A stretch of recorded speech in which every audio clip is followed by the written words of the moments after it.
Anakapalli YCP MP అభ్యర్థి ఎవరన్న దానిపై సస్పెన్స్ వీడింది. అనకాపల్లి వైసీపీ ఎంపీ అభ్యర్థిగా బూడి ముత్యాల నాయుడు పేరు ఖరారైంది. మాడుగుల ఎమ్మెల్యేగా ఉన్న ముత్యాల నాయుడుకి అనకాపల్లి ఎంపీ టికెట్ ఇచ్చింది వైసీపీ.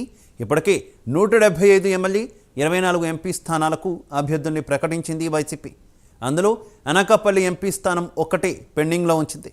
ఆ స్థానం బీసీలకు ఇవ్వాలని భావించారు సీఎం జగన్.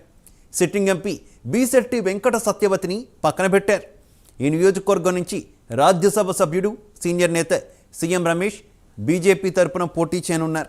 దీంతో బలమైన అభ్యర్థి కోసం సీఎం జగన్ భారీ కసరత్తు చేసి ముత్యాల నాయుడు లాంటి కాంట్రవర్సీ లేని అభ్యర్థి అయితే అన్ని విధాల కరెక్ట్గా ఉంటుందని భావించి డిప్యూటీ సీఎం బూడి ముత్యాల నాయుడుకి ఎంపీ స్థానానికి పోటీలో నిలబెడుతున్నారు. అంతేకాదు ముత్యాల నాయుడు కూతురు అర్లీ అనురాధకు మాడుగుల టికెట్ ఇచ్చారు. ఒకే పార్లమెంటు పరిధిలో తండ్రి కూతురు ఇద్దరూ ఎన్నికల బరిలోకి దిగుతుండడం విశేషం.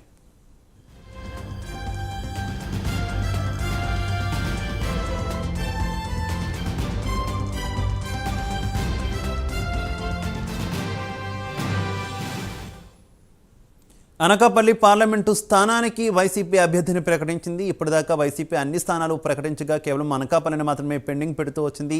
అయితే ఈసారి అక్కడ కూడా అభ్యర్థిని ప్రకటించినటువంటి పరిస్థితి. డిప్యూటీ సీఎం బూడి ముత్యాల నాయుడుకి అక్కడ సీట్లు కేటాయించినటువంటి పరిస్థితికి ఇదే విషయానికి సంబంధించి మరింత సమాచారం మా కరెస్పాండెంట్ నాయుడు అందిస్తారు.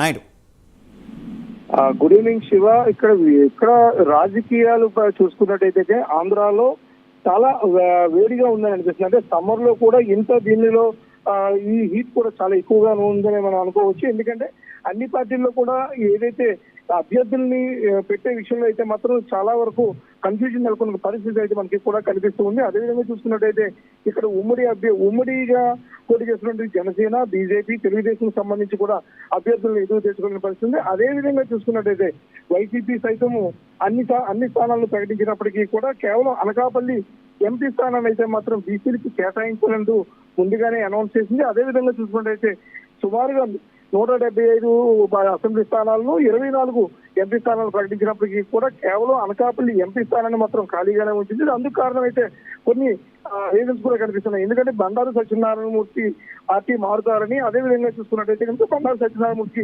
ఈ సీట్ ని కేటాయించే అవకాశం ఉందంటూ కూడా చాలా వరకు ఊహాగానాలు నెలకొన్న పరిస్థితి కనిపిస్తుంది. అంటే వైసీపీలోకి బండారు సత్యనారాయణమూర్తిని తీసుకుని బీసీ నేతగా ఆయనకి ఇచ్చినట్టయితే కనుక గట్టి పోటీ ఉంటుంది. అదేవిధంగా మంచి ఫలితాలు కూడా రావచ్చనే ఉద్దేశంతో అయితే మాత్రం అలాగే ఆలోచించిన పరిస్థితి ఉంది. అదేవిధంగా చూసుకున్నట్టయితే కనుక ఇటు టీడీపీ నుంచి అయ్యన్న పాత్రుడు కుమారుడు విజయ్కి అయితే మాత్రం ఈ సీటు ఇవ్వాలంటూ ఫస్ట్ నుంచి బలంగా వినిపిస్తున్న